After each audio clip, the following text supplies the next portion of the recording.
Hello students, আজকে আমি তোমাদের ম্যাপিং থেকে কিছু অঙ্ক করে দিচ্ছি। আগের দিন আমি তোমাদের ম্যাপিং সম্বন্ধে ডিটেলসে বলেছি আগের ভিডিওটায় থিওরি নিয়ে। তো আজকে আমি এবার কি করে অঙ্কগুলো সলভ করতে হয় সেগুলো একটু দেখিয়ে দেবো, তোমরা দেখে নাও। 1 নম্বর অঙ্কটা দেখো, বলেছে মনে করো এ একটা সেট যেখানে 0 আর 1 এই দুটো এলিমেন্ট আছে, বি একটা সেট যেখানে 2 আর 6 এই দুটো এলিমেন্ট আছে। তো বলেছে এবং এফ মানে ম্যাপিংটা F such that A to B চিত্রণ F X equal to 6 - 4x, আর জি আরেকটা ম্যাপিং এ থেকে বিতে যেটা জি এক্স দিয়ে ডিনোট করা হয়েছে x² - 5x + 6 দ্বারা সংজ্ঞাত, মানে ডিফাইন্ড। তাহলে এখন জানতে চাইছি এফ এক্স আর জি এক্স এই দুটো ইকুয়াল কিনা, মানে এফ ইকুয়াল টু জি কিনা। তো আমাদের এরকমভাবে যদি কোনো দিন দুটো ফাংশন বা ম্যাপিংকে ইকুয়াল করতে দেয়, তো তখন আমরা কি করব দেখো। আমরা ফার্স্টে ডোমেনের এলিমেন্ট তো দুটো 0 আর 1, আর কোডোমেনের এলিমেন্ট হচ্ছে 2 আর 6। তো ফার্স্টে 0 আর 1টা দুটো ফাংশানেই বসাবো। তাহলে f0 বসালাম, তাহলে সেটা হবে 6 - 4 × 0 মিনস 6। ঠিক আছে, এবার আরেকটা ফাংশান gx, সেখানেও 0 বসালাম, দেখি ভ্যালুটা কী আসছে। 0² - 5 × 0 + 6 মানে আবার 6। ঠিক আছে, তাহলে f0টাও 6 হলো, g0টাও 6 হলো। ক্লিয়ার? এবার আমরা কি করব, 1টা বসাবো। তাহলে f1 কি হবে, 6 - 4 × 1 তার মানে হচ্ছে 2। আর g1টা কি হবে, 1² - 5 × 1 + 6 ইকুয়াল টু 6 × 7 থেকে 2। তাহলে দেখো এটাও 2, এটাও 2, এটাও 6, এটাও 6। ঠিক আছে, তাহলে আমরা বলে দিলাম যে এফ ইকুয়াল টু জি। সঙ্গে সঙ্গে আমরা লিখে দিলাম যে F X equal to G X or F equal to G. এই যুক্তির দ্বারা আমরা বলতে পারলাম।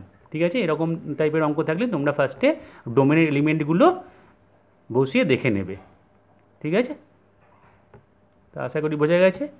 নেক্সট অঙ্কটা যাই, 2 নম্বর।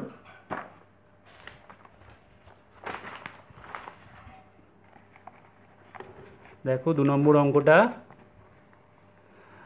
পড়ে দিচ্ছি আমি, তাও এ একটা সেট বলেছে, দুটো এলিমেন্ট আছে এ আর বি। বলছে এ সেটের ওই একই সেটে যতগুলো এক এক চিত্রণ আছে। হ্যাঁ, এক এক চিত্রণ মানে কি, এক এক চিত্রণ মানে হচ্ছে 1 - 1 ম্যাপিং। হ্যাঁ, এক এক চিত্রণ মানে হচ্ছে 1 - 1 ম্যাপিং। চিত্রণ মানে ম্যাপিং, তাহলে যতগুলো 1 - 1 ম্যাপিং আছে সেগুলোকে লিখতে হবে। তাহলে আমি একটু ছবি আঁকি এখানে। এ একটা সেট, এ একটা সেট, এখানে এ একটা সেট, এ থেকে এতে ম্যাপিং করা হয়েছে, এরম লেখার নিয়ম। এ আর বি দুটো এলিমেন্ট, তো এখানেও এ থেকে এতে হচ্ছে, তাই এখানে সেই দুটো এলিমেন্টই থাকবে। ডোমেনের এলিমেন্ট আর কোডোমেনের এলিমেন্ট সেম আসছে। এবার 1 - 1 করতে হবে। ফার্স্টে একদম স্ট্রেট, এর ইমেজ এ, বি এর ইমেজ বি, এইভাবে একটা করলাম। আর একটা কি করা যাবে, এ বি,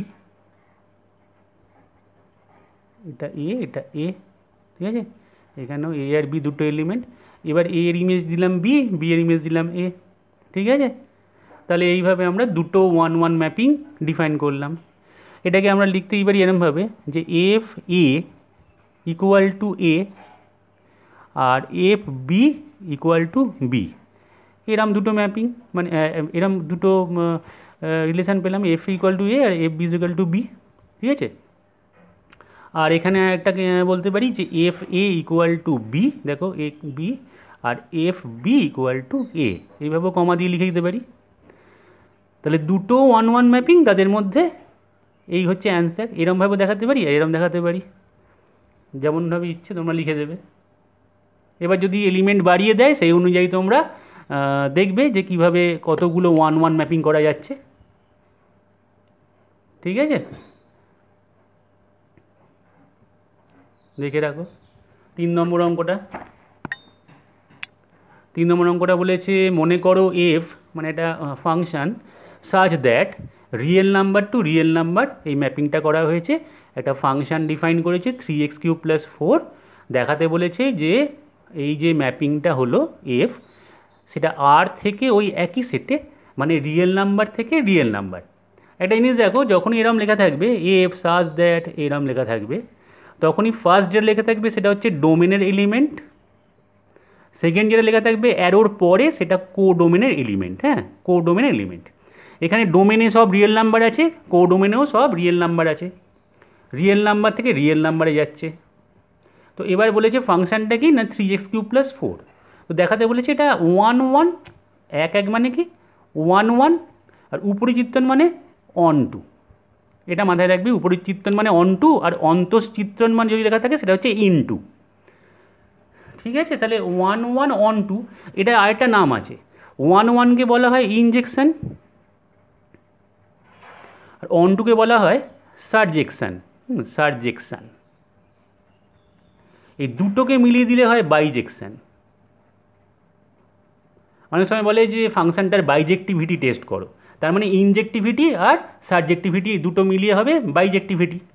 মানে ফাংশনটা 1 1 আর অন টু দুটোই যদি হয়ে যায় তাহলে সঙ্গে সঙ্গে বলবো যে ফাংশনটা বাইজেক্টিভ। আর এই যে টেস্ট এটাকে বলা হয় বাইজেকশন, ইনজেকশন আর সাবজেকশন মিলিয়ে বাইজেকশন।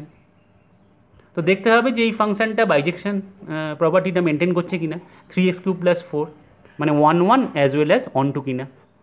তো করার নিয়ম কি, 1 1 করার নিয়ম আছে। 1 1 আমরা করতে পারি কীভাবে দেখো, ফার্স্টে f(x1) = f(x2) ধরবো। হ্যাঁ, ধরি f(x1) = f(x2).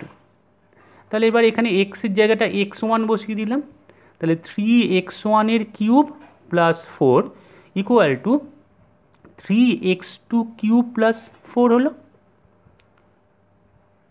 এবার দেখো 4 আর 4 কেটে গেল। এবার এখানে আমি এরম নিয়ে আসতে পারি যে 3x1³ - 3x2³ = 0। এবার 3টাকে আমি কমন নিয়ে নিতে পারি, 3 তাহলে x1³ - x2³ = 0। এবার এটা ফর্মুলায় ফেলতে পারি যে x1 - x2 × x1² + x1 x2 + x2² = 0। Clear হয়েছে আশা করি। তাহলে দেখো এখান থেকে কি পাচ্ছি, x1 - x2 = 0 or x1² + x1 x2 + x2² = 0, দুটো পাচ্ছি। এখান থেকে দেখো x1 - x2 0 মানে x1 = x2 লিখতে পারি আমরা। ঠিক আছে, আর এখানে একবার দেখতে হবে যে x1² + x1 x2 + x2² এই যে ইকুয়েশানটা থেকে x1 এর কী ভ্যালু আমরা পাচ্ছি। আচ্ছা, এটাকে আমি একটু এদিকে লিখছি, এই সাইডে। হ্যাঁ, দেখে নাও x1² + x1 x2 + x2² = 0। তাহলে x1 = এটা যদি সিদ্ধার্য ফর্মুলা অ্যাপ্লাই করি, হ্যাঁ এই দেখো এই ইকুয়েশানটা এখানে লিখছি।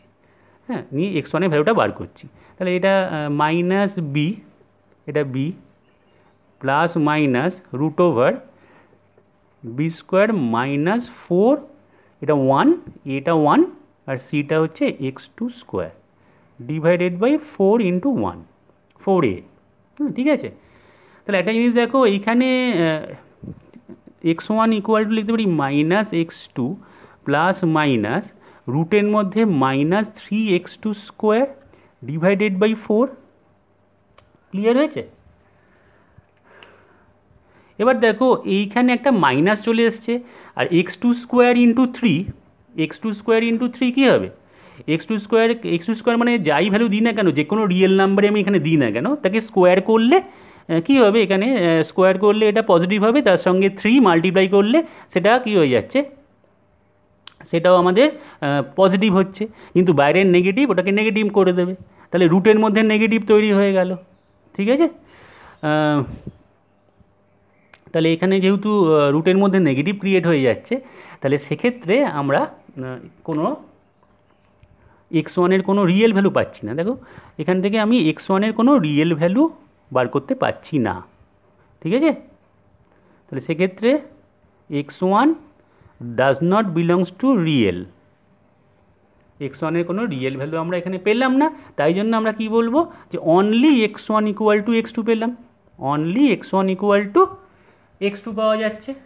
তাহলে যদি কোনো দিন আমাকে কোনো ফাংশান দিয়ে বলে যে এটা 1 1 ফাংশান কিনা দেখাও, তাহলে আমরা কি করব, প্রথমেই আমরা ধরবো যে ধরি f(x1) = f(x2) করে এরমভাবে লিখব। লেখার পর যদি অনলি x1 = x2 পাই, x1 আর অন্য কোনো মান না পাই, শুধু x1 এর x2 মানটাই পাই, তাহলে সঙ্গে সঙ্গে কিন্তু এটা 1 1 ম্যাপিং বলে আমরা বলে দেবো। যেমন এখানে x1 = x2 শুধু পেয়েছি, কারণ আর একটা ফ্যাক্টর থেকে x1 এর কোনো রিয়েল নাম্বার পাওয়া যাচ্ছে না। ঠিক আছে, তাহলে সেক্ষেত্রে আমরা এটা বলতে পারি যে এটা 1 1 ম্যাপিং। ক্লিয়ার হয়েছে? আরও কিছু মেথড আছে, সেই মেথড নিয়ে পরে আলোচনা করা যাবে, এখন আপাতত এই মেথডটা মাথায় রাখো।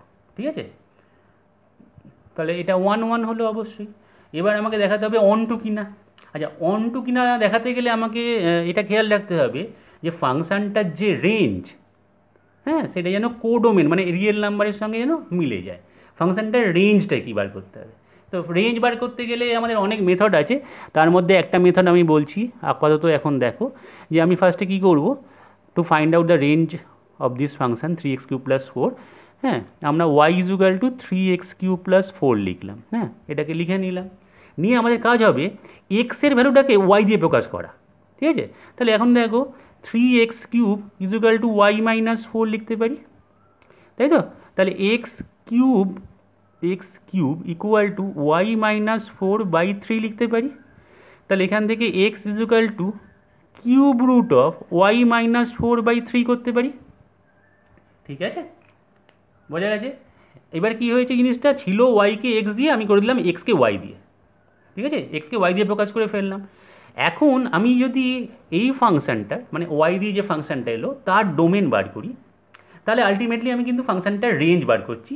কারণ কি, আমি ফাংশানটাকে ঘুরিয়ে দিয়েছি, এখন তো y এর ভ্যালুর কালেকশান পাচ্ছি। আমি যদি ডোমেন বার করি, তাহলে এখানে ডোমেন বার করতে গেলে y এর ভ্যালু কালেকশান পাবো, তাহলে y এর ভ্যালু কালেকশান মানে তো রেঞ্জ। তাহলে আমি সবসময় এরম ধরনের যদি ফাংশান থাকে, তাহলে আমি উল্টো করে নেব, যে y-কে x দিয়ে দেওয়া থাকলে আমি x-কে y দিয়ে প্রকাশ করে নেব, যদি করা যায় তো। হ্যাঁ, যেমন এখানে যাচ্ছে বলে আমি করে নিলাম। তাহলে সেক্ষেত্রে এবার ডোমেন দেখো, এখানে কিউব√ সামথিং একটা ফাংশান দেওয়া আছে। তো কিউব√ ভেতর কিন্তু সব কিছুই আমরা জানি দেওয়া যায়। কিউব√ ভিতর কিন্তু নেগেটিভ হলেও সেটা চলবে, তাই না? কারণ কিউব√ মধ্যে যদি নেগেটিভ থাকে, তাহলে 3খানা ভ্যালু আমরা পাই, সেই 3টে ভ্যালুর মধ্যে 2টো পাই কমপ্লেক্স আর একটা পাই রিয়েল। তো সেক্ষেত্রে তার মানে কিউব√ ভেতর নেগেটিভ হওয়া চলবে, অর্থাৎ y এর মানের কোনো বিধিনিষেধ নেই, যা খুশি মান আমি যে কোনো মানই বসাতে পারি y এর মান, তার জন্য এক্সটা রিয়েল থাকবে। y এর যে কোনো মানই বসাতে পারি, তাহলে সঙ্গে সঙ্গে আমি এখানে কি বলে ফেলবো, যে অতএব রেঞ্জ মানে y যে কোনো রিয়েল নাম্বার দিতে পারি আমি।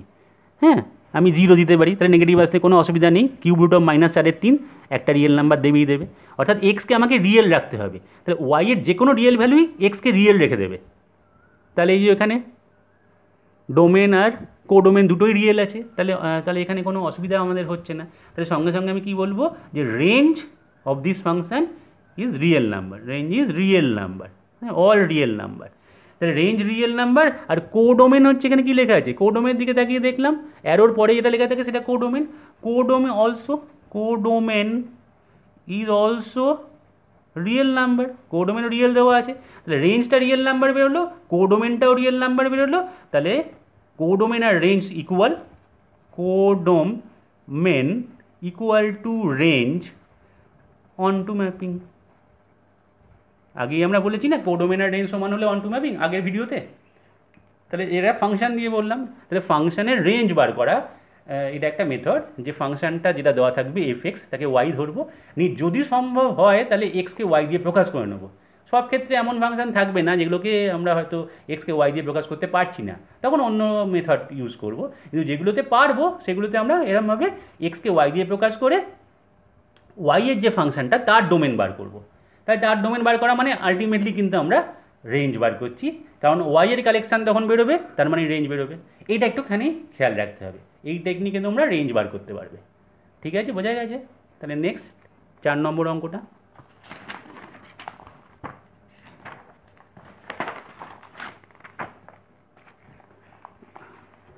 দেখো এখানে বলেছে প্রমাণ করো যে একটা ফাংশান রিয়েল থেকে রিয়েলে, মানে ডোমেন হচ্ছে রিয়েল, কোডোমেন হচ্ছে real, also real, f(x) = cos x দ্বারা সংজ্ঞাত সব x বিলংস টু রিয়েল নাম্বারের জন্য বলেছে 1 1 কিংবা উপরিচিত্র মানে অন টু নয়।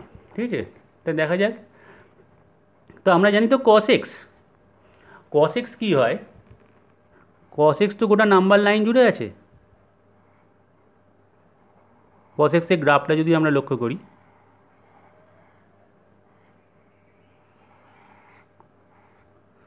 তো কস এক্সের গ্রাফ লক্ষ্য করে দেখা যাচ্ছে যে কোনো রিয়েল নাম্বারই আমরা এক্সে দিতে পারি, কস এক্সের এক্সে যে কোনো রিয়েল নাম্বার দিতে পারি, কারণ পুরো নাম্বার লাইন জুড়ে কস এক্স রয়েছে। এবার রিয়েল নাম্বার দিলে, যে কোনো রিয়েল নাম্বার যদি আমি দিই কস এক্সকে, তাহলে সেক্ষেত্রে কস এক্সের মান কিন্তু -1 থেকে +1 মধ্যে ভ্যারি করে। ঠিক আছে, কস এক্সের মানটা কি -1 থেকে +1, -1 হচ্ছে সবচেয়ে ছোটো ভ্যালু আর +1 হচ্ছে সবচেয়ে বড় ভ্যালু। তো আমরা যদি এইভাবে ভাবি,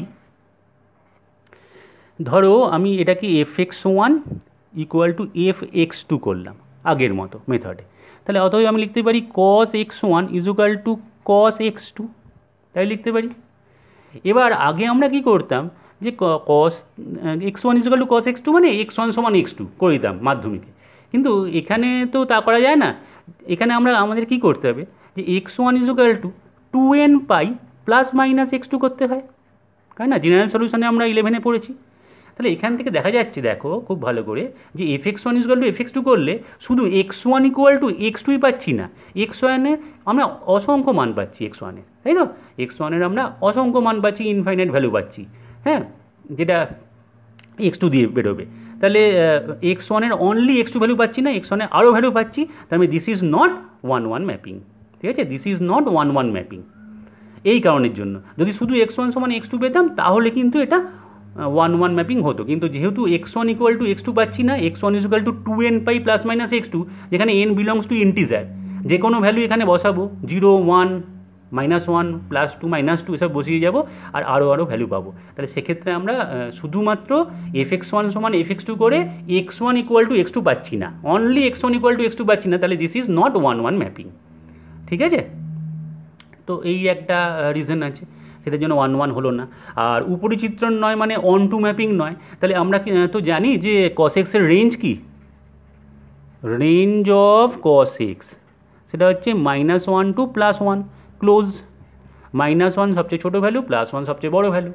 ঠিক আছে, এখানে 1 আর এখানটা -1, এটা 1, এখানে 1, এখানে -1, এইভাবে রেঞ্জটা দেখতে পাচ্ছি। cos x এর রেঞ্জ হচ্ছে -1 to +1, ক্লোজ। তো এখানে এটা হচ্ছে আমাদের রেঞ্জ, বাট কোডোমেন এখানে দেওয়া কি আছে, কোডোমেন আর রেঞ্জ কত, -1 to +1, so codomain not equal to range, codomain আর রেঞ্জ সমান হলো না, সো অন টু ম্যাপিং নয়। ঠিক আছে, তাহলে এটা অন টু ম্যাপিং হলো না, 1-1ও হলো না, 1-1ও নয়, 1-2ও নয় cos x। sin x এর ক্ষেত্রেও তাই হবে যদি এরকম দেওয়া থাকে, ডিফাইন করা থাকে। বোঝা গেছে আশা করি এটা? ঠিক আছে, তো এইভাবে এই অঙ্কটাকে সলভ করব আমরা। এবার 5 নম্বর অঙ্ক যাই। দেখো 5 নম্বর অঙ্কটা কি দিয়েছে, আবার একটা ম্যাপিং ডিফাইন করেছে রিয়েল নাম্বার থেকে রিয়েল নাম্বার। হ্যাঁ, অর্থাৎ এখানে রিয়েল নাম্বার আছে, এখানেও রিয়েল নাম্বার আছে, এখানে সব রিয়েল নাম্বার, এখানে সব রিয়েল নাম্বার। আর থেকে আরে ম্যাপিংটাকে ডিফাইন করা হয়েছে কিভাবে না, ফাংশানটা দেওয়া আছে দেখো f(x) = x² + 1। ঠিক আছে, তা দেখাতে বলেছে 1-1 কিংবা উপরিচিত্র নয়। তো দেখা যাক, ধরি f(x1) = f(x2), তাহলে এটা হবে x1² + 1 = x2² + 1। ক্লিয়ার, 1-1 কেটে গেল, তাহলে x1 = ± x2 হলো। এমন তো হলো না যে শুধু x1 = x2ই হলো, x1 + x2 হলো, আবার -x2 হলো। তাহলে সঙ্গে সঙ্গে বলবো অন টু 1-1 ম্যাপিং নয়, 1-1 ম্যাপিং নয়। ঠিক আছে, এটা 1-1 ম্যাপিং হলো না। আশা করি বোঝা গেছে। যদি x1 = x2 হতো তাহলে 1-1 ম্যাপিং হতো, তাহলে এখানে 1-1 ম্যাপিং হলো না। এবার অন টু না ইনটু দেখার জন্য এখানে কী করবো আমরা দেখে নাও, যে বলেছে উপরিচিত্র নয়, তাহলে এখানে রেঞ্জ বার করতে হবে। তা আমি বলেছি রেঞ্জ বার করতে গেলে ওয়াই ইজুকাল টু ধরে নেব, Y equal to X square plus one. এবার আমরা কী করব, ওয়াইকে এক্স দিয়ে দেওয়া আছে এখানে, আমরা এক্সকে ওয়াই দিয়ে প্রকাশ করে নেব যদি পারি। তো এখানে X square equal to Y minus one, তাহলে X equal to plus minus root over Y minus one করতে পেরেছি। এবার এই যে ফাংশানটা ওয়াইয়ের যে ফাংশান তার ডোমেন বার করব। তো ডোমেন বার করতে গেলে রুটের ভেতর যেটা থাকে সেটাকে নিশ্চয়ই আমাকে greater than equal to zero করতে হবে, তবে ফাংশানটা ঠিকঠাক থাকবে, নইলে রুটের ভেতর নেগেটিভ চলে আসবে। তাহলে জিরো চলবে রুটের মধ্যে, আবার বা পজিটিভ চলবে। তার মানে Y minus one greater than equal to zero, এটা ইমপ্লাই করে Y greater than equal to one. তার মানে Y belongs to close one to infinity open, one to infinity, তার মানে ওয়ান টু ইনফিনিটি ওয়াই। তার রেঞ্জ, তার মানে কী হলো, রেঞ্জটা কি, তার মানে range of this function, range close one to infinity, close one to infinity হচ্ছে রেঞ্জ। আর এখানে কোডোমেন কত, কোডোমেন বলে দিয়েছে, দেখো এখানটায় অ্যারোর পরে এটা আছে রিয়েল নাম্বার, তার মানে মাইনাস ইনফিনিটি থেকে প্লাস ইনফিনিটি, এটা অর রিয়েল নাম্বারও বলতে পারে বা এটাও বলতে পারে। তো এইটার এটা কি সেম, রেঞ্জ আর কোডোমেন কি সেম হলো, তো অতএব range not equal two codomain, হ্যাঁ, রেঞ্জ আর কোডোমেন সমান নয়, অতএব অন টু ম্যাপিং নয়, ঠিক আছে, অন টু ম্যাপিং নয়। তো এইভাবে আমরা প্রমাণটা করে ফেললাম যে এই ম্যাপিংটা ওয়ান ওয়ানও হলো না, আবার অন টুও হলো না। ওয়ান ওয়ান হলো না কেন, কারণ ওয়ান ওয়ান হলো না এই কারণে, কারণ X one only X two নয়, এক্স ওয়ান এক্স টুও আবার মাইনাস এক্স টুও, সেই কারণে এটা অন টু ম্যাপিং এবং ওয়ান ওয়ান ম্যাপিং কোনোটাই হলো না। অন টু ম্যাপিং হলো না কারণ রেঞ্জ আর কোডোমেন সমান হয়নি, আর এক্স ওয়ান শুধুমাত্র এক্স টু নয় বলে ওয়ান ওয়ান ম্যাপিং হয়নি। তাহলে এইভাবে আমরা এই প্রমাণটা করলাম, ঠিক আছে।